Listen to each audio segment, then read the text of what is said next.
It is what it is.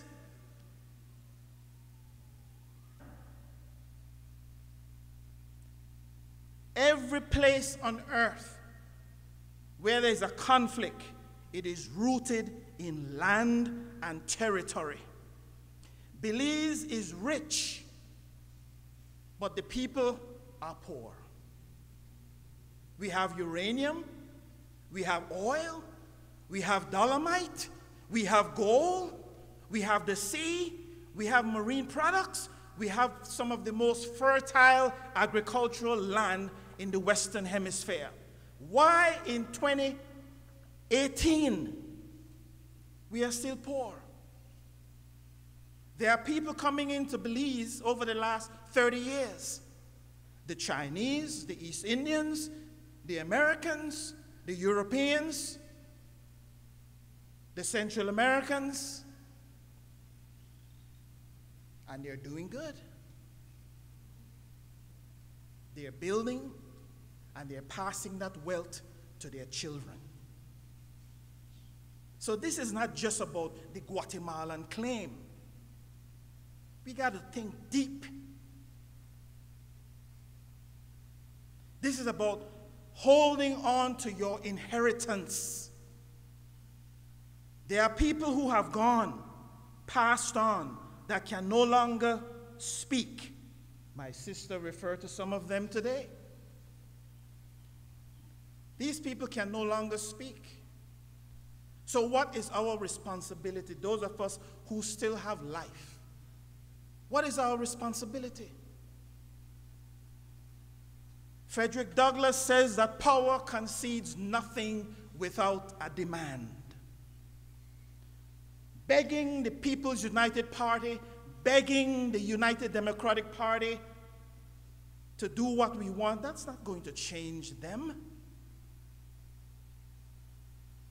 It's not going to change what they are. That's what they've been doing for the last 30 years. We have governments that have completely compromised our independence and our sovereignty. That is real. So I'm not here to say things that will make us comfortable. That time is gone. The American Civil War to this day remains the most violent war in the Western Hemisphere. We marvel that the United States today go and study the history, how it came to be. This is not Nuri Akbar talking. That is history. They wipe out over 300 indigenous nations to come into existence. So my point is this: our young people, in every movement for change, it is led by young people. No disrespect to the old folks in this room. You're not going to be leading it. Every movement for change is led by young people. But what has happened systematically to our young people in Belize over the last 30 years? They have been engineered, socially engineered towards self-destruction. And if you can take them out of the equation, then who is going to be leading the movement? Our movement is leaderless. Our young people are killing each other. And an educational system that is feeding them an elitist mentality rather than service to your people. There's a fundamental difference. That's colonial education. So we are walking around dripping with degrees of all types, but still cannot solve our problem. Think about it. Lawyers, doctor of this, doctor of that, and we still can't solve the economic problem. We still can't solve the housing problem. We still can't solve the violence. And we keep repeating this over and over and over. I believe that a part of our problem is the People's United Party and the United Democratic Party. That's a part of the problem. How can that solve the future of Belize?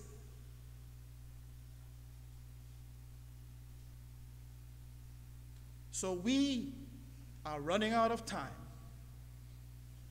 We don't have much time. We don't have much time. And I believe with all my being that if this goes to the ICJ, it will not be ruled in favor of Belize. That I believe with all my being. So we are being set up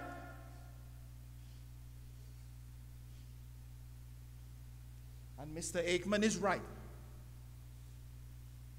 We have been disenfranchised because they know that perhaps most of us will vote no. So this is a deliberate act. This is not by accident.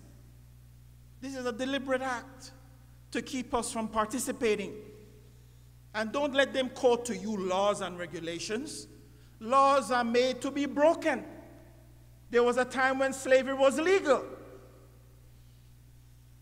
So let nobody come here and regurgitate to you what are the laws and regulations. Laws are made to be broken. And if they were sincere, they could change that process. The Prime Minister can change it. The Cabinet can change it. So that's a null and void argument. So they are coming here. They will be bringing their delegations here to sell you their propaganda. Be prepared and deal with them. Don't let them walk in here and sell their propaganda. They need to know where we stand as a people. I cannot say it more serious than this, that we are at the crossroad, and if we are not organized as a people, we are about to become the worst laughing stock in this 21st century of losing one of the most valuable real estate in this hemisphere. Why? Because we have been lulled to sleeping. We are not offering any liquor here, so perhaps that's why the room is not full. You see where we are mentally? You see the kind of work that we have to do? There is no free alcohol here. There should have been more people. But I know we are using electronics to reach thousands more. So that is good. So in closing, all I can say to you is what Frederick Douglass says. Some of us want rain, but we don't want it with thunder and lightning. Some of us want crops, but we don't want to plow up the earth. We have to plow up the earth. And if we want rain, rain is accompanied sometimes by thunder and lightning. That's nature. So the insipid, natural character of the leadership that we have been experiencing in Belize for the last 30 years, we need to think forward thinking. Look at the current government. Not one of them have the, I don't want to say the word, to stand up and oppose and put the country first before personal political interests. That is what we're dealing with. Some of those people know it is wrong, but they cannot bring themselves to oppose the government and put the nation first for once before a political party. Thank you.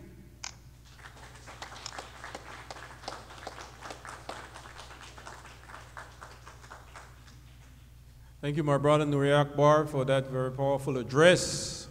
And like always, he raises the roof in the house in terms of telling it like it is. And I guess he stepped on a lot of those political ministers' toes in terms of getting them to get up and to do something to change the present status quo, to change the present situation as it is for all Belizeans, those at home and those abroad. We are a people at a crossroad. We are a people that might not even wake up and find a country for ourselves tomorrow. We don't know. It is bleak. It is a bleak forecast. It does not look good. And you have to be living in the country of Belize to see it for itself. After about 28 years, I lived back home in the country of Belize for 5 years, and I can tell you, I see the struggle of the Belizean people on the ground. You see the abject poverty. You don't see no progress. One political party comes in after the next. And I'm not telling you no lie. I was there. 5 years. The state of the black Belizean people in Belize today is pitiful. The state in which those political parties and those governments that have come to power, that have put them in, it is pitiful. But they have unarmed them. They have taken away their power. They have taken away their voice. The Belizean people today on the ground are voting for a political party based on money. They sell their votes to the politician. What kind of electoral system is that? And then when these political parties win an election, they call it a mandate. Mandate. It's better to say you better mandate to when you're going to come out of power. What mandate is that? Then they come to power and they give all these promises, and you look around to see if they are delivered. Never. The suffering of the Belizean on the ground, and it says, who can run, but who have to stay. And I have seen that. I have seen that very, very much, and we are a voice. A very respectful lawyer friend of mine told me, he says, you all in the diaspora, you all can do this thing. You all could resist these things that these governments are doing to us at home because they fear you. We at home, she says, are afraid to be victimized. Belize's political system has its main weaponry is called political victimization. That's what has allowed for a lot of the Belizean people to flee. Some of them for their own lives. That you in the diaspora have a power that you don't know what you have. And until you wake up, they know that you will wake up one day, and this is why coming tomorrow they want to shut you out. They want to shut you out. The Belizean diaspora has power. They resent you at home. Go back there. Live there for some time, and you will feel and see the resentment against you. Because you don't need those governments in power. You have left and have built a lives for yourself, a decent quality of life that every human being on the face of the earth have a right to do. God says in his holy book that if you are persecuted in one place and oppressed in another, go to another place. Don't stay there. So don't let nobody blame you for because you left Belize. That is your God-given right for seeking a better quality of life for your people. And this is what they say, oh, they left. Oh, those people, oh, they gone and they left. But you have power, Belizean diaspora. Belizeans abroad, you have tremendous power. And until you realize the power that you have, you will exert the kind of pressure on those governments at home to keep your natural-born Belizeans' rights intact. And without any further ado, I would like to go to our final speaker today, Sister Aria Lightfoot. is a Belizean that resides in Florida. She's been a Belizean that if you are on the blogs on Facebook, you will see her constantly championing the rights of her people and championing the very critical causes that is involved in the country. You might not be there on the ground to do something, but God has given you a voice and a brain. And there is a popular saying that says, if you see a wrong and you can't change it with your mouth, with your hands that is, change it with your mouth. And if you can't change it with your mouth, then hate it with your heart. And there is a tremendous amount of wrong that we hate in our hearts for what these governments in Belize are doing to us, the Belizean people. And it goes beyond what they are doing in terms of the Anglo-Guatemalan claim in trying to take us to the International Court of Justice. It goes to every corner, every social, political, economic, and financial aspect, the oppression that they have inflicted on the Belizean people at home. That no Belizean electorate should go to any polls and put these people in power with their false promises and their money to buy your vote. They cannot buy the vote of the diaspora, so they are shutting you out. They can't buy your vote. But they know that they can settle to buy the vote of the people on the ground, the Belizean people there. And with that, I want to introduce our sister, Sister Aria Lightfoot, live from Florida via Skype, to address you. Hi, good evening. Bilal, thank you for organizing this forum. It's a very important forum, and I hope that people use it as a very important springboard to learn more about our Constitution and our rights as Belizeans. Now, many years ago, when I lived in Belize, I worked with the prosecution branch in Belize. And to be honest, it was the first time I was exposed to a different sector of society. And I watched in amazement as many people were kind of railroaded through the system, while people who had status and money were allowed to walk from the court system. It was the first indicator of how our system is operating justice in different, justice is not blind. There are people who the system is very harsh on, and there are people who the system turns a complete blind eye. And I'm very happy to know that the gentleman from Guatemala, Mr. Figueroa, we share the same degree. I also have a master's in public administration. And that degree deals with government, it deals with constitutions and stuff that deals with how the framework of government is organized.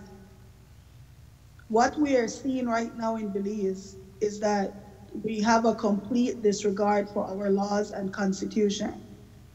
And it is a serious problem. Because as we're looking to go to the ICJ to make an argument regarding rule of law, that Belize have these rules of law on their side. Therefore, we have a case with the ICJ. In the same breath, we're using the process that takes us to the ICJ and completely ignoring our rule of law. Now, I understand that there is a lot of animosity between the border issues and stuff like that. But from a historical point of view, Guatemala wasn't the only country that claimed Belize. At one point, Honduras, Mexico, and Guatemala claimed Belize.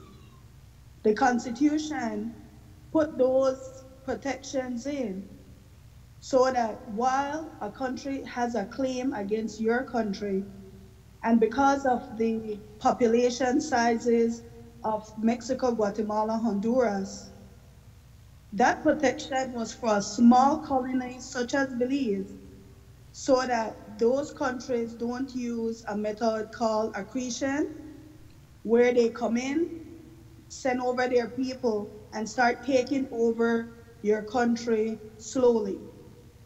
One of the biggest problems that is going on here is that the Prime Minister of Belize have given a statement to the country of Belize and stated that Guatemalans, when the renunciation process was taking place, it was botched.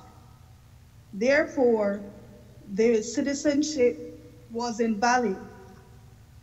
And we have our law that says in any case where a person purports to renounce citizenship of any country for the purpose of acquiring, retaining, or resuming under the provision of this act, that citizenship is basically ineffective and the person was never deemed to be a Belizean.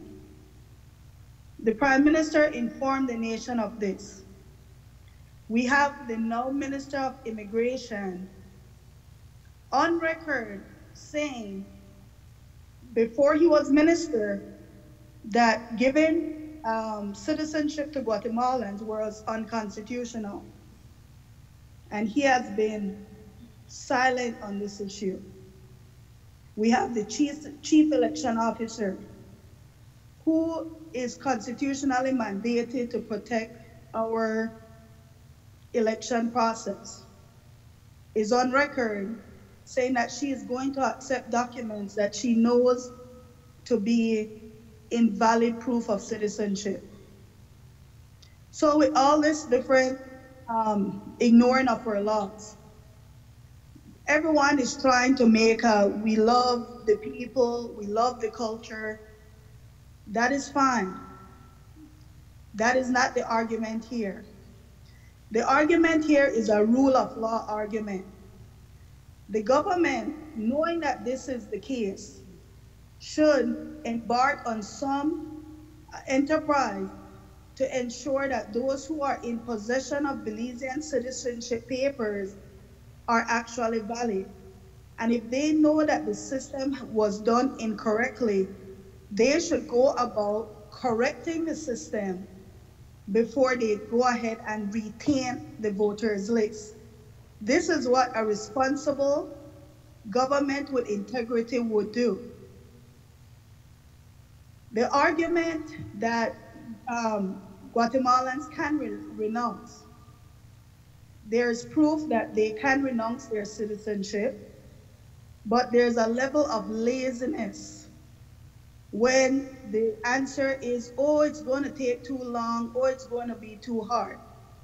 And even arguing on the Guatemalan perspective, basically the government is allowing them to partake in an illegal process for political expediency. Because our constitution, I believe, gives us two criteria to vote: citizen of Belize or citizen of the Commonwealth. Citizen of Belize and citizen of the Commonwealth. So if you're not a true citizen of Belize, you do not have a right to vote. And the government needs to correct this issue. It is an important step if we're talking about taking this matter to the ICJ to argue rule of law, because it shows that Belize lacks integrity. So when we get to the ICJ, I don't know how it's argued internationally, but if I were Guatemala, I would argue that what is Belize talking about? Belize doesn't even respect its own laws. Belize is invalidating its own stand by completely ignoring our laws. You know, when you have a prosecution rate that is less than 5%, there is a serious breakdown in law and order. And part of the breakdown in law and order comes when people completely are aware of what ought to be done and pretend that they do not do it. You know, at some point in our life, we have to take a stand against anything that is wrong. Not for us personally, but for where we want to see Belize in 10, 15, 25 years. The thing is, the minute Guatemala claim is settled or they drop the claim against Belize, this no longer affects Guatemalans. So the Constitution isn't targeting any country, it's not targeting any person. It is targeting a stance that the Guatemalan government has taken against Belize. And because they have taken a stance to the point where you're seeing issues in the Sarstoon, where you're seeing those different villages that are being overcome, where people have had acreage of land within Belize. That is what the Constitution is preventing. See, the thing is, when you vote, this is the power of the vote. When you have the power to vote, you have the power to pick your leaders. Your leaders start taking up policy that benefits you. Your leader start pushing policies that benefit you. And if you look at what has happened in Belize, because they have allowed a large amount of Guatemalans to illegally vote, what you're seeing right now is that our leaders have starting to take up Guatemalans in Belize cause. Because the diaspora isn't voting in the same numbers as Guatemalans, we have fallen off their important list because votes win elections. And at this point, if this continues unchecked, in 25 years, the average Belizean, I don't care if you're Hispanic Belizean, Maya Belizean, Black Belizean, Garifuna or Creole, Mennonite or whatever Belizean that exists today, the most important and most powerful voting group will be the Guatemalans that they have allowed to register to vote. And those leaders will be making laws, giving land, giving concessions, creating jobs, working for Guatemalans, because that is what voting does. So when they're taking away your right to vote, it's a very serious thing because it's a violation of the Constitution. You know, all these substantive laws that comes from within the Constitution is still supreme. And many of those substantive laws can be challenged. The reality is that as a Belizean, you have a right to vote. That is not only a constitutional right, it is also a human right. That you are a naturalized, we're not naturalized, we are born Belizeans. No other country in the world give lesser rights to their born Belizeans, to their born citizens. If you are born American, it doesn't matter where you exist in this world, you get to vote in elections. In fact, America allows you to declare your residency. So in other words, they have a system that you could either domicile or reside. And you can declare that, hey, even though I'm living in Florida, I declare that my residency is in New York, and that's where I intend to vote. So Belize, right now, we are, as someone said, at a serious crossroads. We have lost a level of maturity in our leaderships. As Mr. Akbar has said, there's no free liquor, so this issue might be boring, but it seems to me also that we have lost our will as Belizeans to exist in perpetuity. So what has happened now is that as Belizeans, you know, one of the things, and just to step back a little bit, right now we are in a presidency that has started to enforce their immigration laws. Whether or not you agree or not with Trump, that's what he's basically doing. Think about the position that the government of Belize is putting Guatemalans in. If they are ever all swept out of office and we reach to the point where they start enforcing laws, even if a Guatemalan should be very concerned about this re-registration process. Because as a Guatemalan, you should be concerned that the documents that you're holding in your hand is invalid. And they should be lobbying the government of Belize to correct that issue. Because in Belize, we might not care, but now you want to cross borders and that might be used against you. You might want to change your status in the United States and that might be used against you because they can always make a legal argument against the documents that you have. Even if the Belize government decides to ignore it, even if the opposition decides to ignore it. With the US always a threat for terrorism and different issues that they are faced with, at any point the US can say, listen, your constitution says that you should not have this document. And the government, your prime minister said that these documents are invalid. So you are in a legal vacuum right now because the Belize government has allowed you to be in a legal vacuum. And you know, I have endured so much insults, I have to actually smile sometimes because people prefer to attack me about actually upholding the law of Belize than to go to the government of Belize and say, why aren't you upholding the laws of Belize? You have the media, for the most part, except for crime, that have ignored this issue. You know, the media is sitting there talking about this one died, this one died.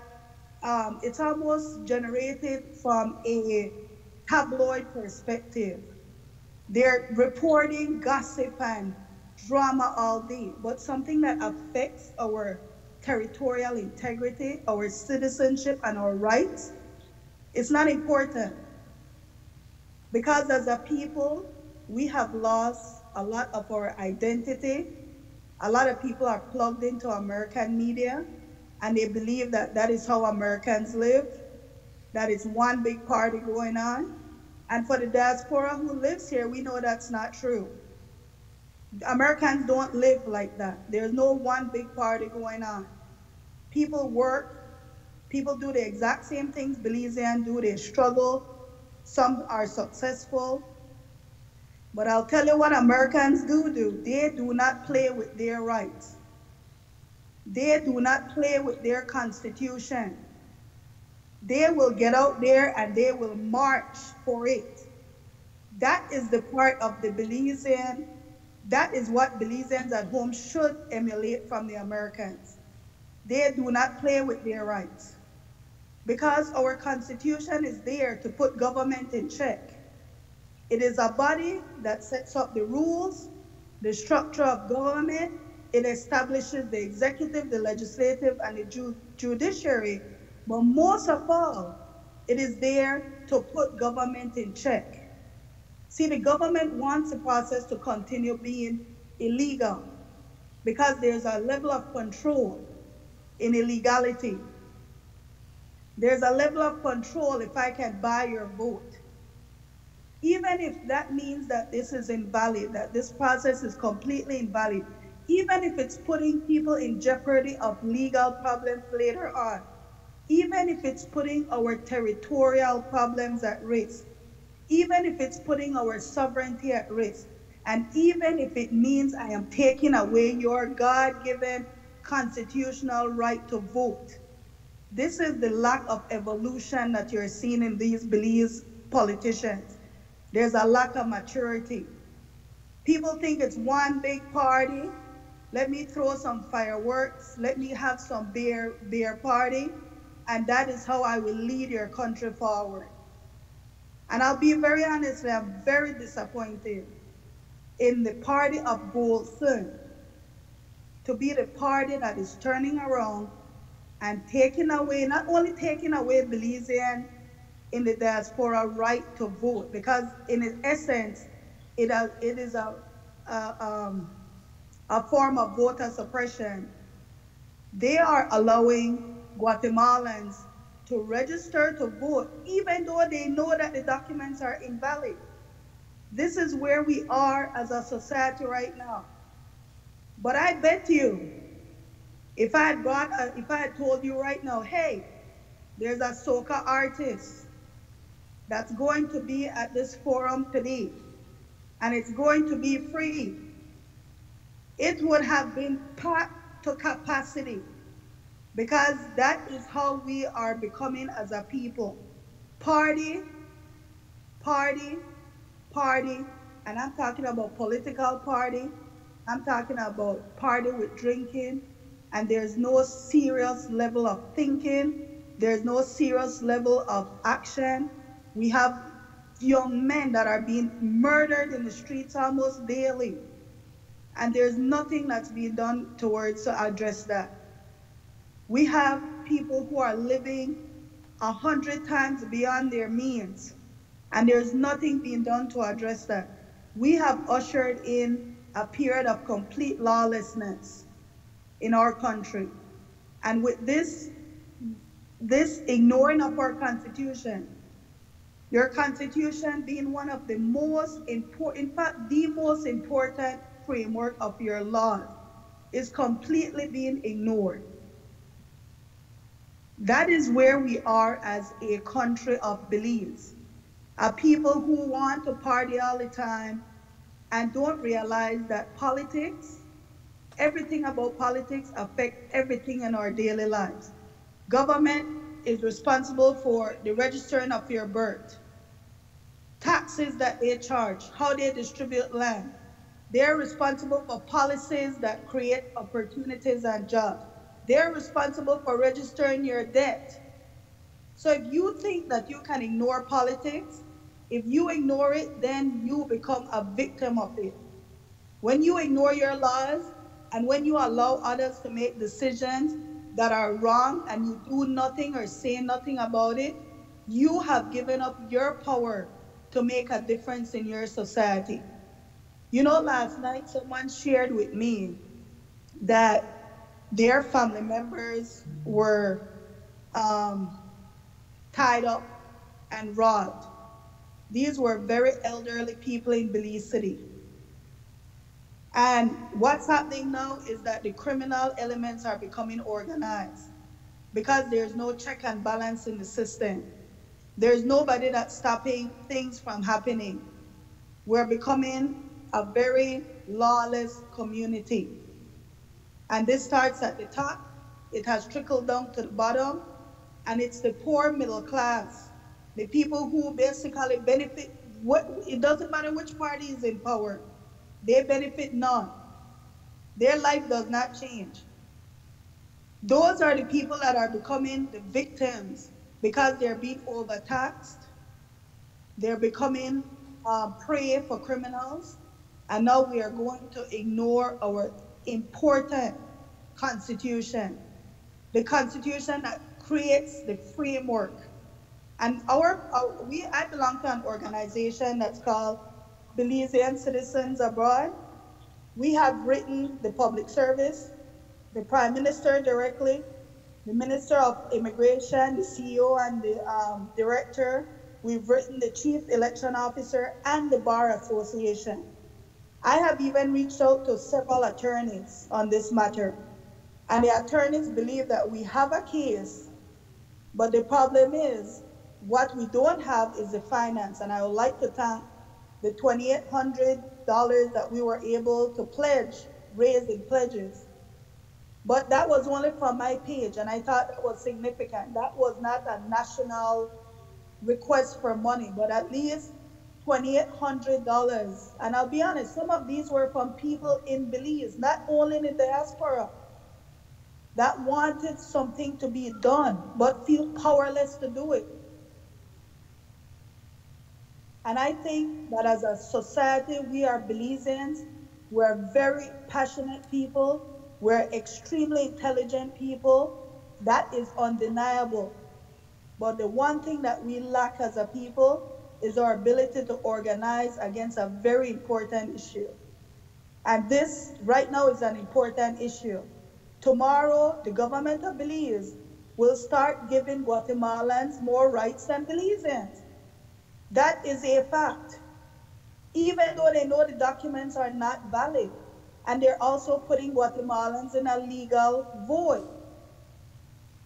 And I hope the Guatemalan people understand this also, that this issue, it should be done right. What is wrong with asking the government of Belize, if you're going to do something, do it the right way? We are too much as a society to shortcuts, ignoring laws, and allowing corruption to thrive. What is wrong with allowing the government of Belize to do this process right? For example, the chief election officer basically said, you know what, even though this might be wrong, we're going to add them to the voters list. And we know that it can be challenged later on. Well, that is a cop-out because she knows that that's probably not going to be challenged. We don't have watchdog groups in Belize to ensure that it is challenged. And she, as a person that should be the watchdog for the electoral system, has basically have already acquiesced to the government of Belize and have decided to ignore the fact that she will be accepting documents that are invalid. That is my take on this. I hope Belizeans really educate themselves on this issue. I hope we understand the importance of our constitution in a democracy. I hope we understand the importance of dissent. I hope we understand the importance of challenging illegality, challenging wrong. Because really that is my only issue. And my issue is that as Belizeans, we should all have equal opportunities and equal rights. My taxpayer, yes, my taxpayer money, because there's a lot of Belizean Americans who are still paying taxes in Belize. The Belizean and home taxpayer money, every time you go to the store, you're paying taxes. Our tax-paying money is what is being used by the government of Belize to run this process. Our taxpayers' money is the money that is being used to help these refugees resettle in Belize. So why is it that Belizeans are not being given afforded some of these same luxuries, land? We have so much land in Belize. Belizeans are living on top of each other in Belize City. Why aren't Belizeans given these same opportunities? I'll tell you why. Because our voters list is stuffed with Guatemalans and every other people, and they're ignoring the Belizeans because they're getting the votes, or they can buy the votes from a different group of people. So instead of looking at this as a rights issue that, oh, you're Belizean, you are entitled to your rights, our politicians are looking at this from a vote. Who can I get to vote for me? Which is a completely different frame of mind. And I really hope that as Belizeans, we start holding government accountable, or we are in for a world of mess coming very soon. Thank you, Sister Aria. Let's wrap it up. Can you give me a couple guys, to wrap that's up? really all I wanted to say. I'm sorry, but I'm very passionate about this issue. I could see that, and Sister. Thank you very much for allowing me the opportunity. Very much. If you want to stay online, we're going to go to the question and segment answers now, because I know certain questions will be directed at you. Okay. So just stay on, okay? Sure. Yes. And ladies and gentlemen, we again give our sister from Florida a round of applause. That was a beautiful, comprehensive, well explained. She articulated the issues so very well.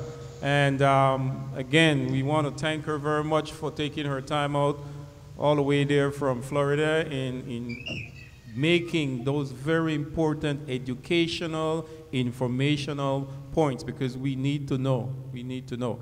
And as of now, we will take questions from the audience. If you have any questions directed at the panelists, Sister Aria is still live on Skype. She can hear you. And we have our brother Nuri Akbar, brother's chairman, and the president for the Western region of the Consortium for Belizean Development, Sister Verona Burke. So go ahead and you could raise your hand if you want to ask a question, and we will bring the microphone to you. Oh, pardon me, you will have to come up to the podium and ask the question. Yeah.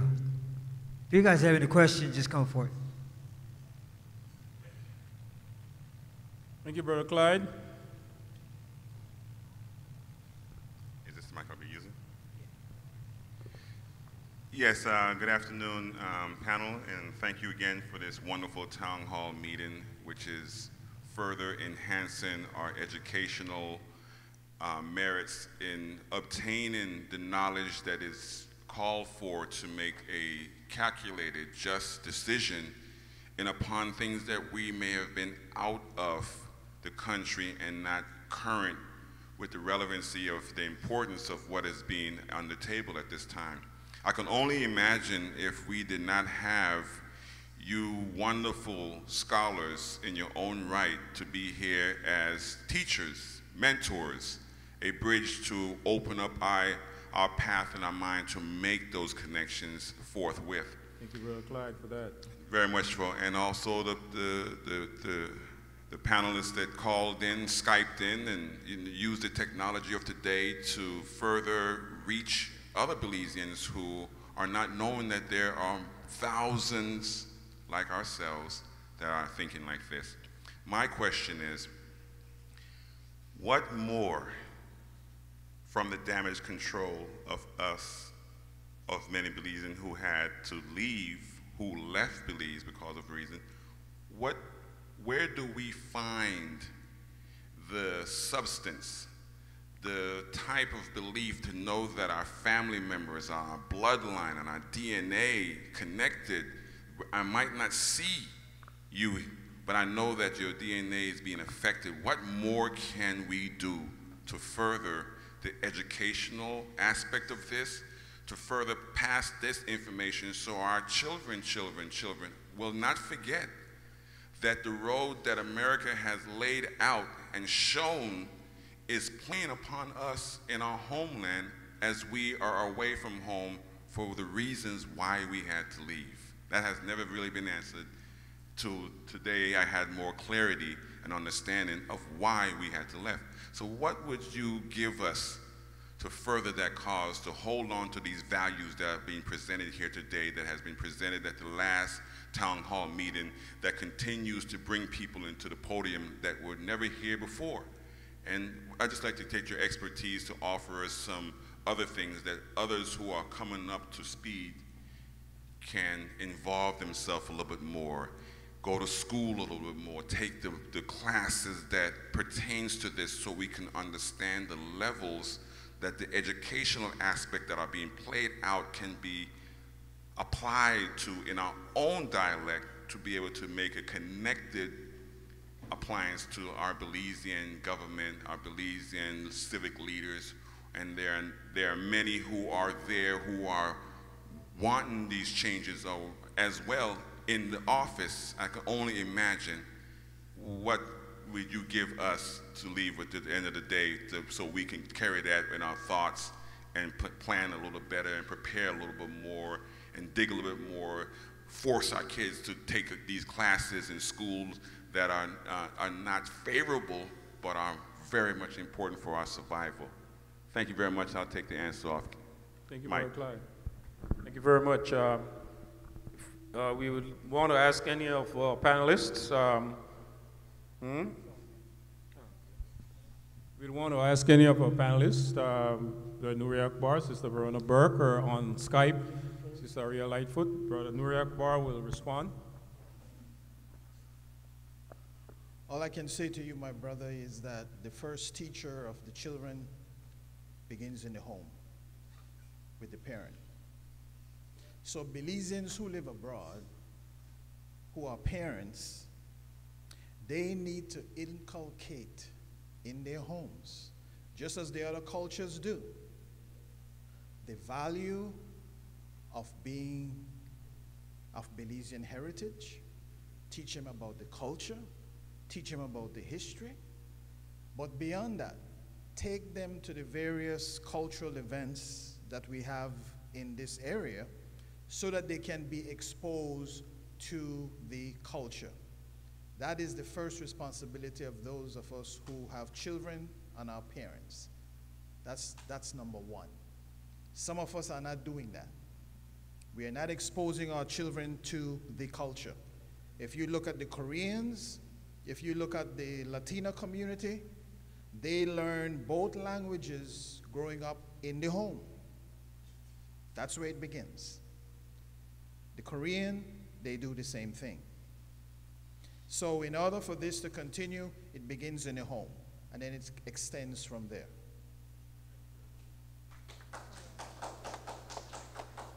Thank you very much, Brother Clyde. I don't know if that gave justice to your question, or Mr. Vernon, do you want to make a comment on his question?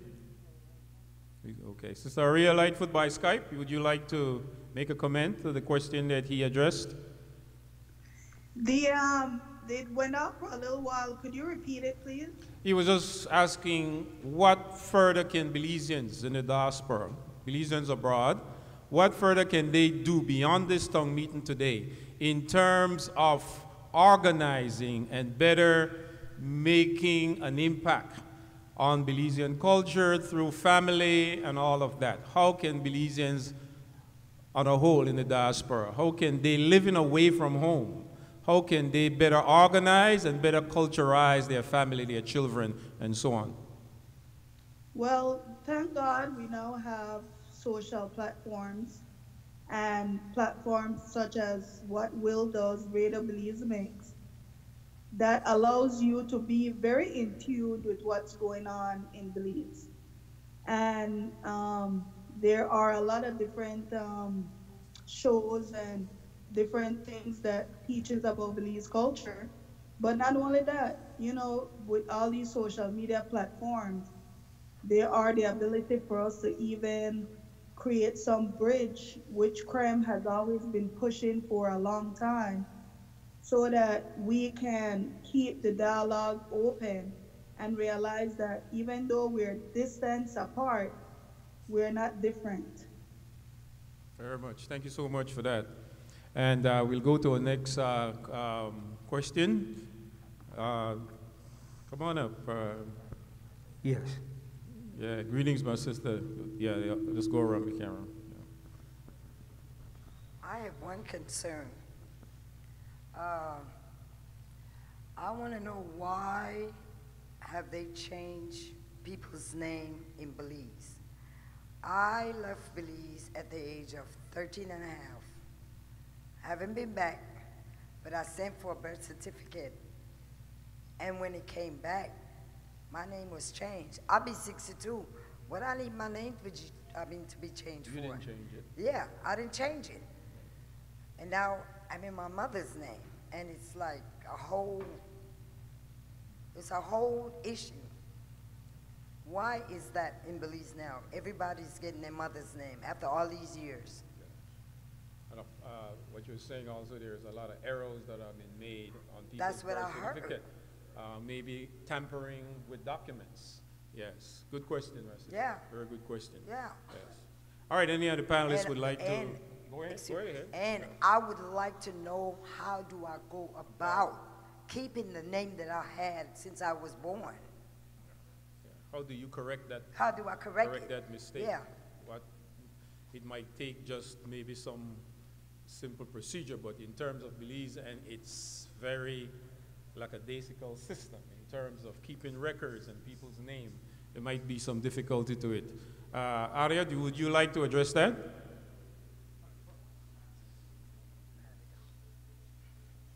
They're changing the names and stuff on the vital statistics stuff. Yes, she was asking that she applied for a birth certificate and it came back with her wrong name. The name was not correct. apparently someone changed the name on her Well- birth certificate. I mean, these are kind of simple department errors in Belize's civil service. I mean, did you think that, what could be the problem there?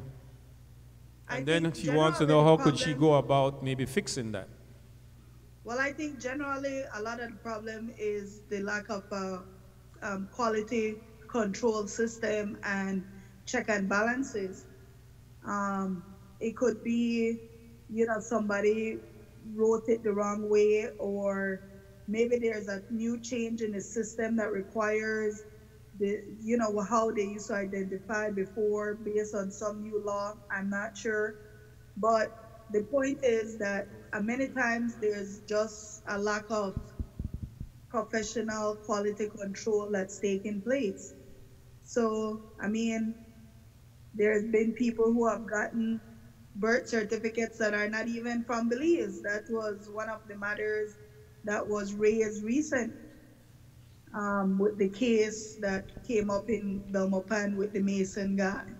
He basically got a birth certificate claiming that his family was from Crooked Tree, and he's not even born in Belize. So, there's so many levels of problems that Belize has, and I think we should be reaching out to the diaspora, their Belizean community, and seeing where they could probably get some skills and different people to come in and help them clean up some of these systems for them. Um, to the young lady that had the question, no, there is not a problem with the system has changed. And if you were registered and your father's name was not on your birth certificate, but you were carrying your father's name, it has now, you have to carry your mother's name. You can change that. However, there is documents that you have to complete in Belize.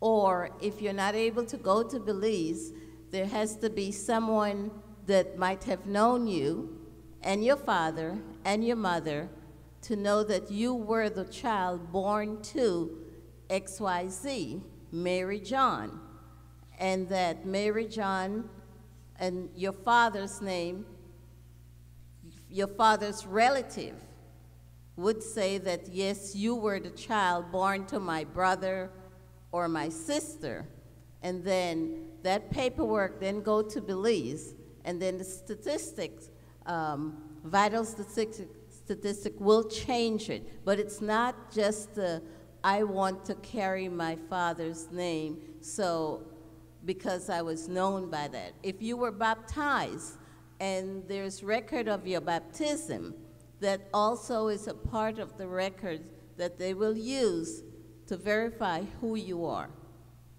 So the problem is to all of us, if your father's name was not on your birth certificate and you are now applying in Belize for a birth certificate, the name of your mother will be the name that you will now be carrying. Unless the Belizeans, once again, unless we all decide that in Belize that that's something that we would like to be changed. I don't know when it changed. I was never informed that it was changed, but I know of many people that is having the same problem. And it's not a problem. Carrying your mother's name is by all means not a problem. But I know for us that was always been known under our father's name, now we have to be carrying our mother's name. And the worst part, if your father is dead, it makes it really difficult.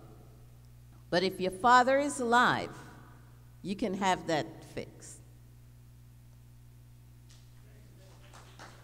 Thank you, Sister Verona Burke, on that. Sister, I hope your question was answered in such a way, right? Okay. Do we don't want to? Yes. Next person. Okay. Go ahead. Do I stand here or do I come up there? Okay. My first question is to Aria. Aria, this is Elsie. How much? Okay. Aria, this is Elsie. How much money is needed to retain a reputable attorney in Belize? That's my first question.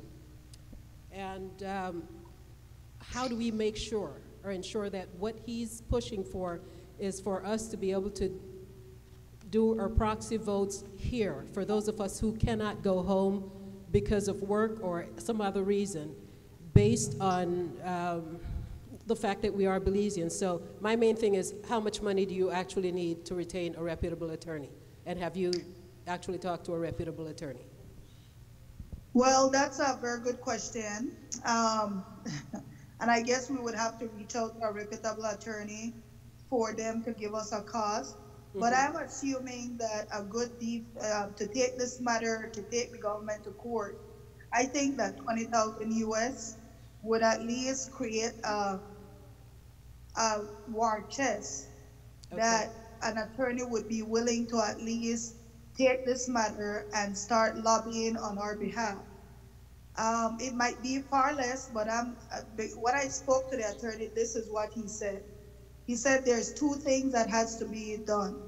First, you would have to request an injunction, which is not difficult to do. And that probably wouldn't be costly, but what would probably be costly is to take up a constitutional fight against the government of Belize. And that might be more a lengthy fight, and that would probably take more money. And I would assume it should take 40,000 Belize, which would be about 20,000 US, for a reputable attorney to consider it. And I believe it should be an ongoing fundraiser on this matter. So that's just my estimation. Okay. All right. Then we can talk some more offline. Okay. I'll double whatever I committed to. My other question is for Derek, and I guess he's offline. But one of the concerns that I have, which is something that the lady in front of me brought up, the vital records. Our vital records department is completely screwed up. And Verona, I heard what you said with regards to changing it. Most of us are older now. You're my sister Mavis's age. You two used to hang out. And we no longer have our parents around to verify that, yes, we are their children. Belize had a system of common law marriages that existed way before we did. And many of the fathers, almost all of them, showed up at the registry and signed those birth certificates. The claim that registry now makes is that we had a fire.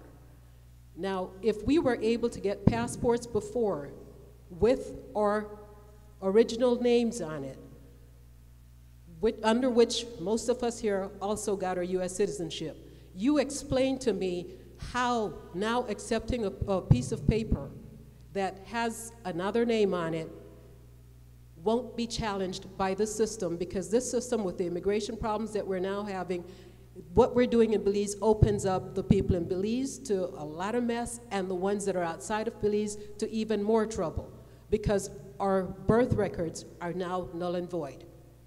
And by the way, to answer your question, there's a deed poll thing that they ask you to sign, or that you have to have notarized by a justice of the peace, and that will change your name, but it doesn't actually change their records, which is the problem. The records need to reflect what they reflected 50, 60, 70 years ago. In fact, that same mess continues even for people who were born back in the 1920s and the ones who may be about 100 now.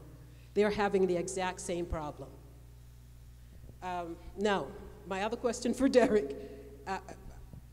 Bill, I don't know if you know. Go ahead, Sister Elsie. I had a problem. We're learning from you at the same time. I had a question for Ronnie, but Ronnie left, because I was curious about what percentage of the indigenous population actually voted in Guatemala and how they voted, because almost all the indigenous people that I've met don't want to be a part of Guatemala, and I don't see them wanting to choose to have Belize become a part of Guatemala. Now, Derek, if you're, I know, I'll shut up in a minute. Derek, if you're still online, when you get a chance and you can sit with Wilma here, please address how you guys will accept or will address the issues with people having names on their birth certificates that are not the names that they've gone by and are not the names that are on the IDs that they now have in Belize, because that opens up their registration to challenges. Okay. Anyway, that's it. Yeah, he hears you.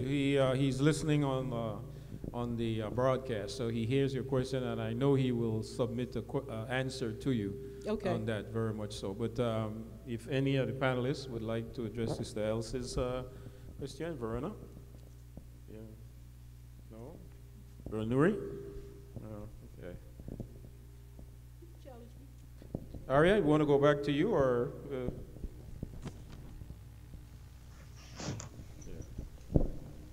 No. Yeah, okay, we're just going to move on to the next person.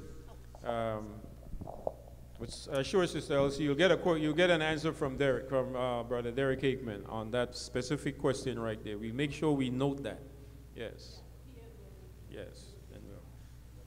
Yeah, hello. Brother Bill Flores, go right ahead, my brother. Yes, my name is Bill Flores, and actually I wanted to talk about the legal challenge, but Aria answered most of the questions. But I do want to make a comment. Listening to us talking, thinking about dual citizenship, the Guatemalans are allowed dual citizenships. But then I was thinking about who's allowed to vote and the disenfranchisement of our people. I'm thinking of what happened in South Africa to the black people. I'm thinking of what happened to the Palestinian that lives in Israel.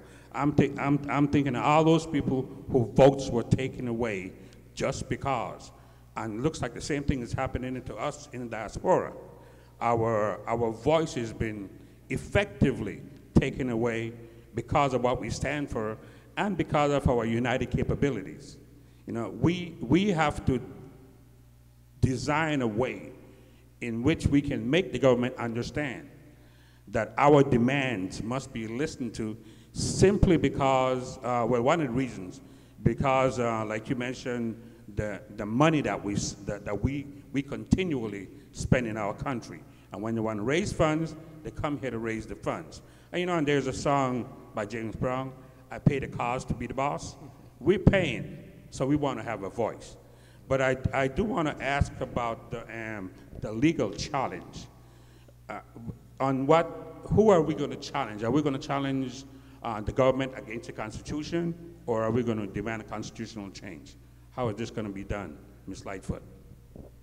Starry, we're going to start with you. Did you hear Bill Flores' question? Yes, I did. Go ahead.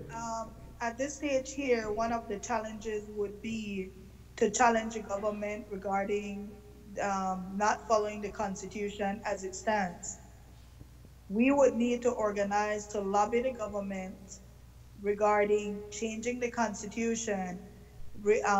And I'm not a legal scholar, but I really think that the way Belize's Constitution is in its current form, where it grants us citizenship, being a Belizean, and then in other parts it takes it away, there is a discrepancy within the Constitution itself because it guarantees us equality under the law. But then it comes up with all these different ways to make us not equal, and what it also does is create different tiers of citizenship. And I think a serious constitutional challenge would be needed on how the Constitution itself is set up. Because I think that if you would argue it from an equality standpoint, also there might be some things within the Constitution that would need to be examined. We have a constitution in Belize for 30-something years, and I don't think that, except for one person, or maybe two, I think, two constitutional challenges that I've read about, Belizeans have not challenged the constitutionality of a lot of things. We have measured it against the Constitution, but we haven't taken the Constitution to task itself. And I think maybe that has to be done. But that would mean that we would need attorneys who are constitutional scholars.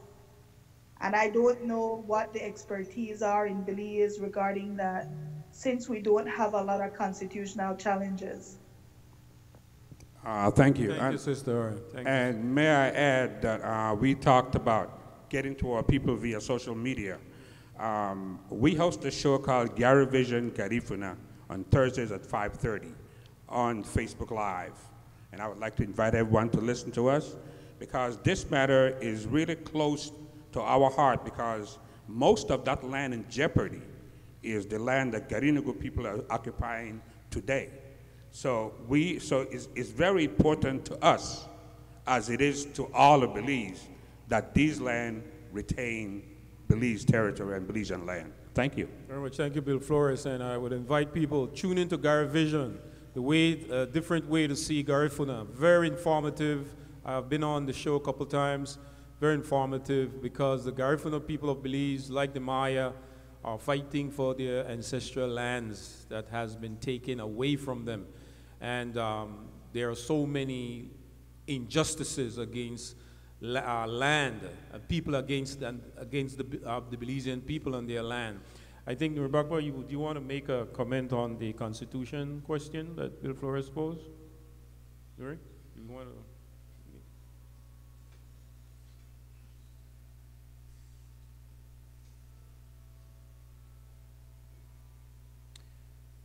The question you originally asked is whether or not how the organization that area is representing, how are they going to approach the legal aspect to this? Well, she answered that question. So I'm not ignoring what you did. That question was answered. I would like us to kind of go to as much of the audience as possible before the town meeting is over. Okay. Good afternoon. My name is Marjorie Smith Morris. The question I had has been answered. My question was, how do Belizeans here in the diaspora enable themselves to be able to vote in Belize? So that's been answered. And I have, I want to express some disappointments that even though we're living in a world of media, we're bombarded by media, that we could not have had more people present here today. And this is a very serious issue that is at hand. And we need to commit to trying to get more people at venues that is events that's crucial to our well-being and the success of our home country. I came out here when I was 18. I love my country dearly. So when I hear that Guatemalans are able to vote, I've never voted in Belize, and I would hope that before I die, I would have the opportunity to be able to vote. But I know the disappointments that I feel too is the greed and what's happening with politicians, not just in Belize. It's not just doesn't happen in Belize. It happens in many other countries. But of course, that's our country, so that's what I'm concerned about. And then I try to think, what is the solution? If politicians are driven by greed, what can the average Belizean do to change the situation? Maybe that's part of the reason why some people say, why be bothered? You have UDP in, the next party comes in, PUP, and we're getting is 6 or 1 and half a dozen of the other. So it's not that we don't care, we don't know exactly how to proceed and how to make our voices heard and how to take action. And one other comment that I'd want to make, I'm very saddened by what's happening to our human capital in Belize, mainly our youth. Every day you hear of so many young people dying, being killed needlessly. I mean, that affects the future of our country. You know, this is the generation that we have to rely on. So I'm very concerned about that, and I would like to be a part of trying to come up with something to help the youth. I'm retired now, and I have more time to get involved And I'd like to see changes made. Thank you to everyone who played an important role in putting this event together. And I just wish more Belizeans were here, but it's not a lost cause. Thank you. Thank you. The point is well taken, my sister. I just want to say that 2 years ago, we had a very tongue meeting right in this very room, and this room was filled to capacity. It is not always that our people, in their credit, 2 years ago, we had an Anglo-Guatemalan tongue meeting in here, and at the time, the Guatemalan military oligarchy had just annexed the Belize-Sarsoon River and Island. I think that though Brother had did tremendous amount of groundwork in public relations to draw people to the meeting, we had a tremendous amount of response, and we were very happy with that. I think the more critical the issue, the more I think our people, if we would say today, Belize has been taken over by Guatemala, this room would have been filled to capacity. But because it's about re-registration and our people still don't understand the seriousness of what is going to go on tomorrow, me as the public relation person of Brother and the groundwork that I'm doing, Brother Will, yes. Yeah, this might not be here, but there's a lot of people. Yes, very much so. Do not discount that.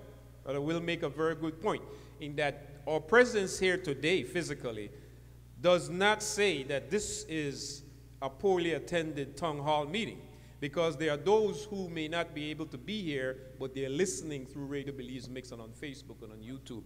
And also, if Krem has, do you know, Will, if Krem had picked up the signal yet? Yes, yeah. But if they have, Belizeans are hearing us also, which is a big audience. If we put that all together, this has been well attended today. And 2 years ago, we never had this kind of connection through Skype with our very informative guests, Sister Aria Lightfoot and Brother Derek Aikman. But this one, we have that, and so I think our people across the diaspora are very much enjoying and getting this information. Do not take that the quantity of people that is in here, we are the majority here, but there is a larger voice out there. We want to go to the next question. My sister, go right ahead. Good afternoon, everyone. My name is Bernie Moody Jones, and my question to any of the panels, what's the best selling point the Belizean government is giving to our people why we must go to the ICJ? Thank you, my sister. Brother Nuri Akbar will answer that.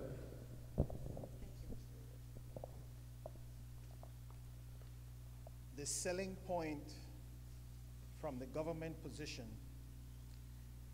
is that this is the only solution to this claim. And what we have done, we meaning the Belizean various governments over the last 30 years, we have,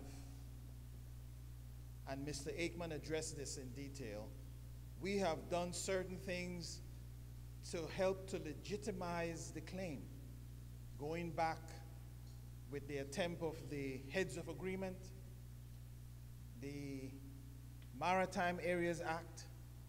That was a big one, because that is still intact. And what we did with the Maritime Areas Act was to delimit our high seas, acquiescing to Guatemala's claim that they need access to the high seas. Then we went from there to calling our borders adjacency zone. This is Belizean political leadership over the last 30 years, legitimizing by these various actions the claim to Guatemala, meaning we are giving more teeth to that claim. And that is why the foreign minister himself today, as Mr. Aikman referenced, is now claiming that the Maritime Areas Act can be used as one of the tools if we were to go to the ICJ from the Guatemalan perspective. So we have done almost everything possible to give more credibility to that claim. And now we're at the point through the Organization of the American State and those so-called friends of Belize who have been pushing now for us to go to the ICJ. The question that we should be asking, after over 100 years of Guatemala making this claim, why would they now agree to suddenly want to be interested in going to court? Do they know something that we don't? Common sense suggests, despite what the government is saying, that we have an ironclad case. There's a 1% chance of losing. Are you willing to wager your house on a 1% chance that you could lose it? This is what we're talking about. It's a gamble. There is no lawyer that can guarantee you a case. No lawyer. If they're telling you they can guarantee you the outcome, they are lying to you.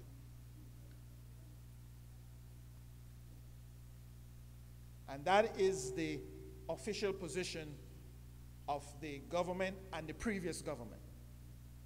So we are saying to Belizeans that we need to organize, be aware of what the reality is and what we are risking, and resist to the very end. Now they are saying to us, they have flipped the script. They're saying that the people who are opposing this, they are emotional, they are irrational, they don't know all the facts. This is a psychological warfare that is going on. And this is the criticism that they're now throwing on the people who are resisting going to gamble the fate of Belize at the ICJ, that we are irrational. We don't know all the facts. We are emotional. Well, if there is one thing that should get us emotional, and that is putting your home and your future at risk. If that doesn't move you to being emotional, then I don't know what would. Thanks. Thank you very much, Brother Eric Hickman. I don't know if Sister Aria would want to take a hit at that question. Your connection, sorry, is going off and on. Okay. I have poor connection. All right. Well, for the sake of time, we'll just move on to the next question. Go right ahead, my brother. Good evening. My name is Stanley Wright. I have, first of all, I want to thank you, Bill Morris and Breda, for doing this. This is big. I think we should be more often we do this. The question I'd like to ask have been answered various times, but I want to ask it in a different way. Are we going to the ICJ to get an outside entity to acknowledge that Belize belongs to Belizeans? And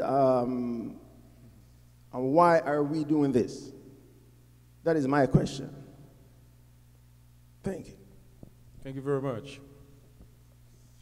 Sister Aria, I would like you to start off by responding to it. Did you hear the gentleman's question? I heard where he said, are we going to the ICJ, and what else did he ask? He asked that, are we going to depend on outside bodies to decide whether Belize is for Belizeans? Why are we taking this Anglo-Guatemalan claim to the ICJ based on the fact that there are going to be people who are going to decide, who are going to be arguing for Belize that are not necessarily even Belizeans? Who are going to be these groups of lawyers and experts that are going to be presenting the case for Belize? All right? So, I have actually spoken to an international attorney, and they believe that there's validity to going to the ICJ. However, the problem is that, can you hear me? Yes, we can hear you loud and clear. Go ahead. Hello? Go ahead. Hello? I think I've lost connection. She's, yeah. Okay, are you hearing us? Yes. Yeah. You lost connection. I'm getting connection now that's coming in and out. Can you hear Okay. me? Are you hearing us better now? No. All right, we'll probably have, Brother Noor, I guess you would like to maybe respond. Verona, would you want to, with your knowledge of the ICJ, would you want to give a response to the gentleman's answer?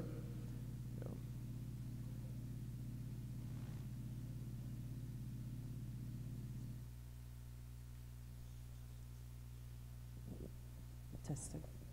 This is probably going to be my last Q&A and answering question for the evening, so let me summarize what you have asked and my response to it.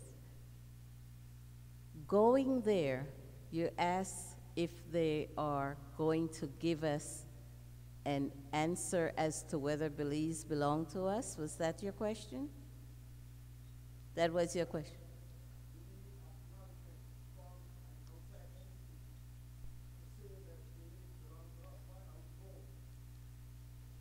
We're going because the government of Belize have said that this is our final attempt to let someone else tell us that Belize belongs to Belizeans.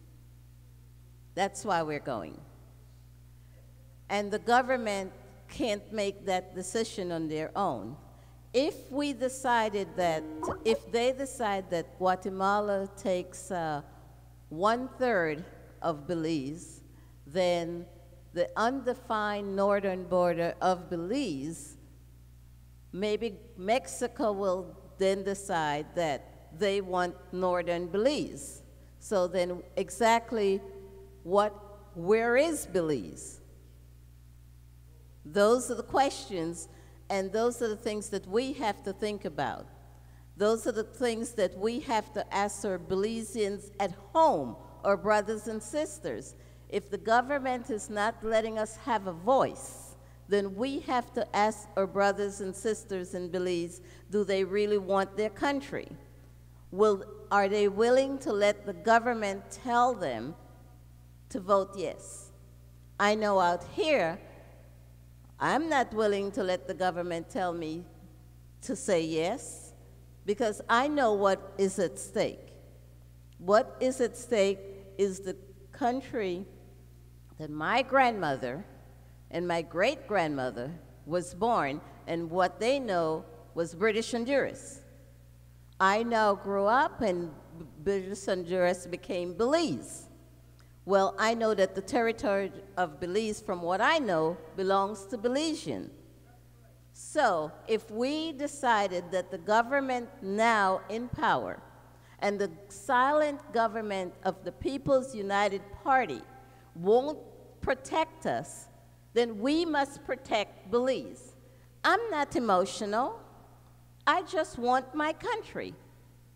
We have Donald Trump that is saying this is his country and he's dictating who will come into this country. I think I have the right to say who will vote in my country. Why can't I vote? Why can't I, as a Belizean born, vote in Belize?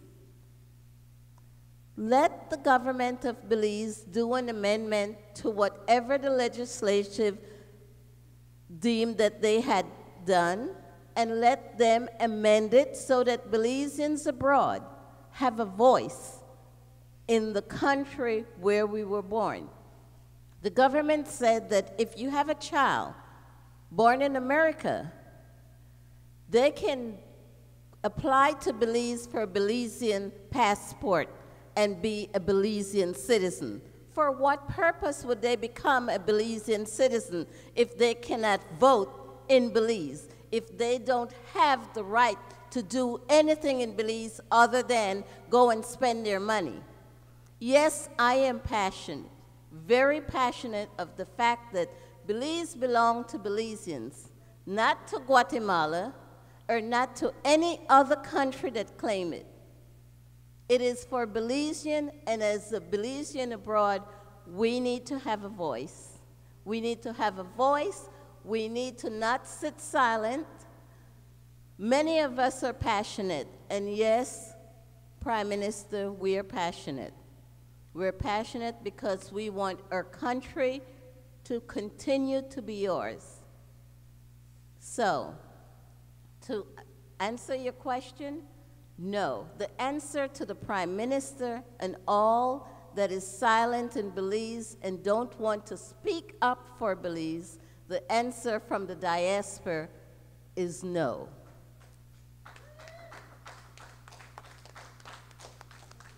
Thank you, my sister, Verona Burke. And yeah, that's our last answer. We're getting ready to wrap up. We're going to stop this at right on 6:30. We may have maybe one more question, and then we will wrap up this town hall meeting. And okay, good evening. So my yes, question so Johnson, is, go right ahead. Yes. My question is, if Belizeans vote no to the ICJ, okay, my understanding from Mr. Nuri is that our government's position is that if we go to the ICJ and it's ruled against us, that is the final answer. It's not reversible. It's That's not it. Okay. Yes. I just wanted clarification Yes. on that. Wow. Yes, thank you, Thank sister. you. Go ahead. Just real quick, there is something the government keeps in the background in regards to this ICJ, and that is whatever the verdict is at the ICJ, there is no appeal. Okay? Make sure you understand this.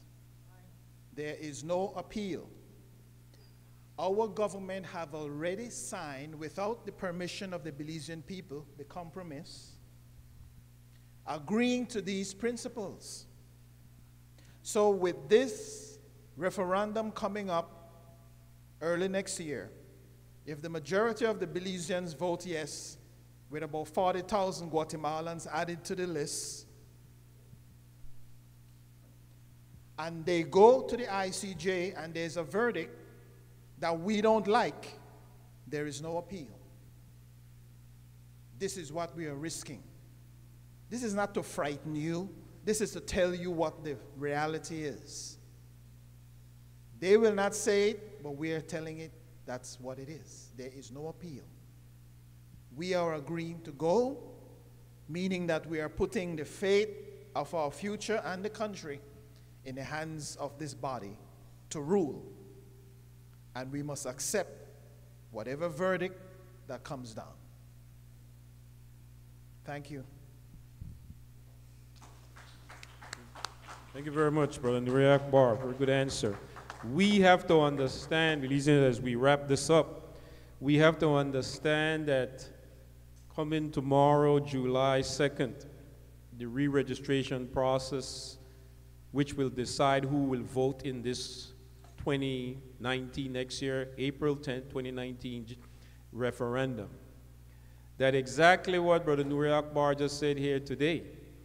If you are not a part of that vote, and the Belizean people on the ground, for some reason or the other, vote yes, with all the propaganda that the government is spreading around to get them to go vote yes, and Belize goes with Guatemala to the International Court of Justice, and those courts rule in the favor of Guatemala, God forbid, it is not reversible.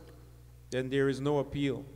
So this registration, re-registration process tomorrow is very, very critical, very, very important. That the Belizeans abroad, that we are asking that we have a petition in the back that you sign it to show your voice, no matter how small you are here today, that you sign it, And those Belizeans who are listening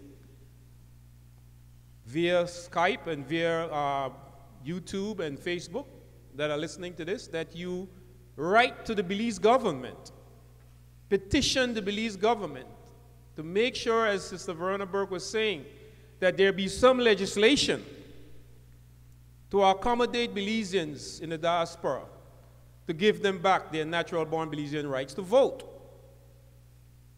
We have been large numbers hearing this today, listening abroad, but it does not stop here. After we leave this room tonight and after you stop listening to this broadcast, you have to take action further. You have to write to the government of Belize, put pressure on them.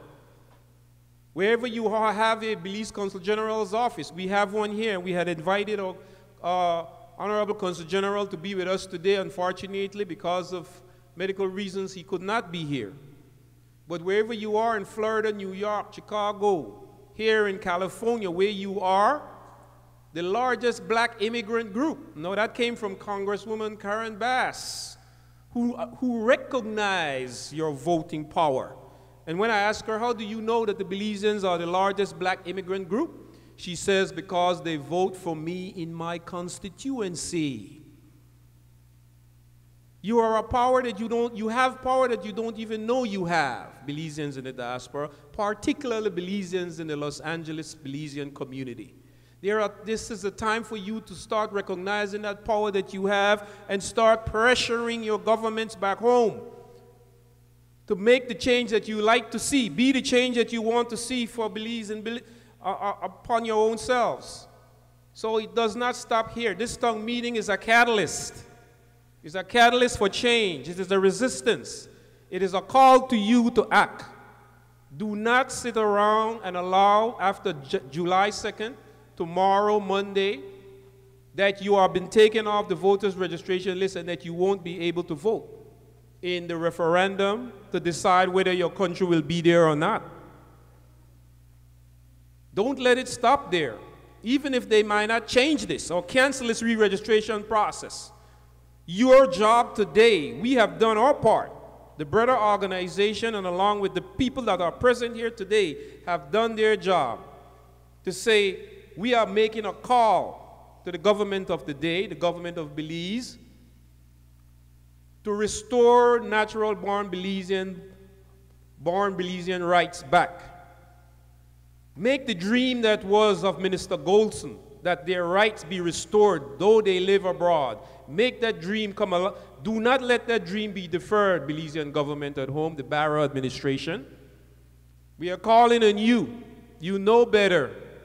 Do not let a man who has spent all of his life fighting the Guatemalan claim make his dream deferred today. And with that, we want to thank you all for coming out, and those of you who are listening via Radio Belizemix on Facebook and on YouTube. We want to thank you all for coming and to hear this message.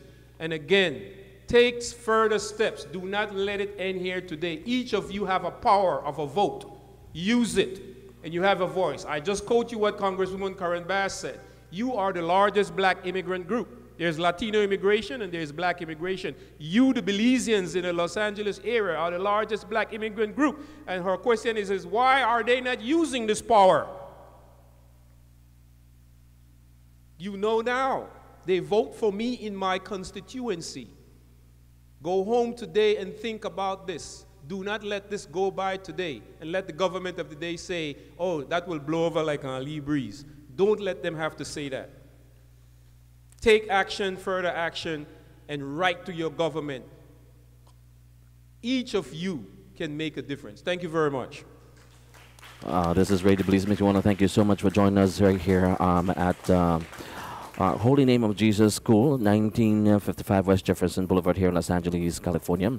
It was the Los Angeles Belizean Town Hall meeting held today. The discussion was all about Belizeans voters re-registration in Belize, Guatemalan claim of Belize referendum for the ICJ. Your humble servant, Will Johnson, saying, once again, want to thank you for joining us for this live broadcast. Do have yourself a wonderful Sunday evening.